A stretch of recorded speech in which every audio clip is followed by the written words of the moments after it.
आप सभी का स्वागत है।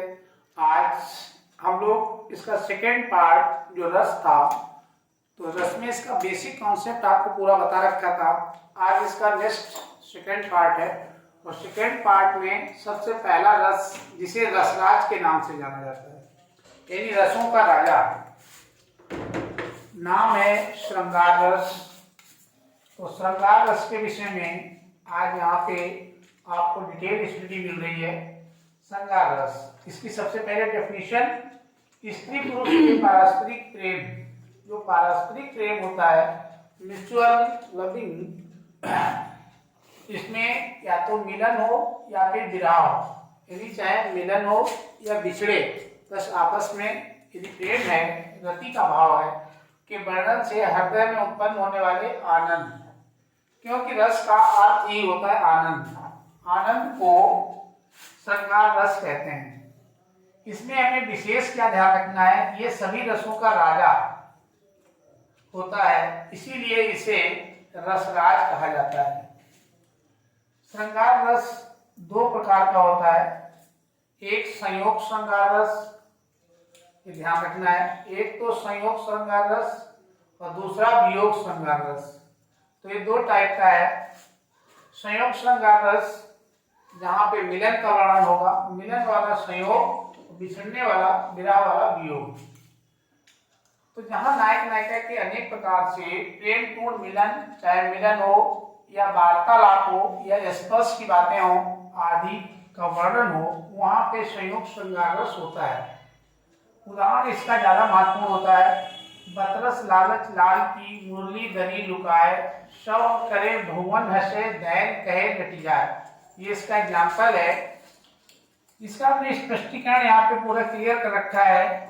इसका जो स्थायी भाव है, स्थायी भाव रति या प्रेम है, इसका जो विभाव है वो आलम्बन विभाव है, में कृष्ण है और आश्रय में राधा है। उद्दीपन विभाव जो है बतरस लालच है और अनुभाव, मैंने कल ही कहा था, जो स्थायी भाव ये शरीर के अंदर परमानेंट फीलिंग होती है, जो सोई अवस्था में रहती है।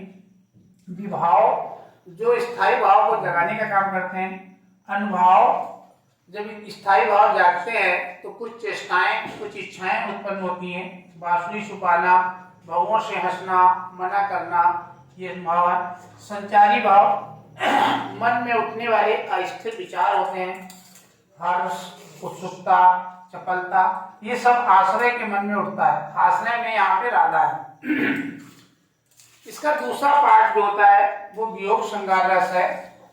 प्रबल प्रेम के होते हुए भी जहाँ नायक नायिका के वियोग का वर्णन हो, वहाँ वियोग श्रृंगार रस होता है। एग्जाम्पल्स को देखिए, बिन गोपाल ठगे से ठाणे, अति दुर्बल तन कारे, यहाँ तक आना है। नंद जसोदा मारग जोगत, निषदिन सांझ सकारे, चहुदिस काना काना कहीं टेरत, अकुदन बहत पनारे। तो यहाँ पे बिन गोपाल ठगे से ठाणे, गोपाल चले जाने पे जो राधा है या गोपिकाएं हैं वो अति दुर्बल तन कारे, मुंह बना के खड़ी हुई है। नंद जसोदा मारग जोगत, निषदिन सांझ सकारे, इंतजार किया जा रहा है। चौदिस, चारों दिशाओं में काना काना कह के टेरत है, आंखों बाहर पनारे, और आंखों से जो है आंसू बह रहे हैं। तो इस तरीके से ये हमारा रसराज श्रृंगार रस समाप्त होता है। आगे के आपको नेक्स्ट रस बता रहे हैं। चलिए नेक्स्ट, इसमें जो दूसरे नंबर का रस है हास रस। किसी व्यक्ति के विकृत रूप या आकार या फिर वेशभूषा यानी पहनावा देखकर अथवा व्यंग्यपूर्ण वचन सुनकर हृदय में जो खुशी का भाव पैदा होता है, वही हास्य रस है। इसका जो स्थायी भाव होता है वो हास या खुशी है। बतरस लालच लाल की मुरली धरी लुकाए, शव करे भगवन हसे देख कहे न जाए।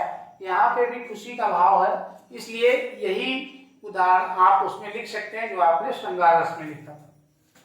वीर रस के लिए वीरता, उत्साह, जोश भरे प्रसंग, सुनकर या देखकर जो भाव उत्पन्न होता है उसे वीर रस कहते हैं।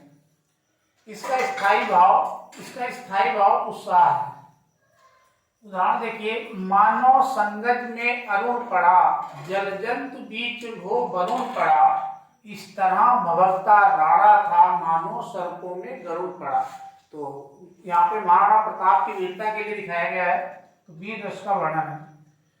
उसके बाद करुण रस होता है, प्रिय वस्तु या व्यक्ति के नाश हो जाने या खत्म हो जाने से तो हृदय में जो दुख का भाव पैदा होता है, हृदय में उत्पन्न क्षोभ कहिए या दुख कहिए, क्षोभ या दुख का जो भाव पैदा होता है उसी को करुण रस कहते हैं। इसका स्थायी भाव शोक होता है।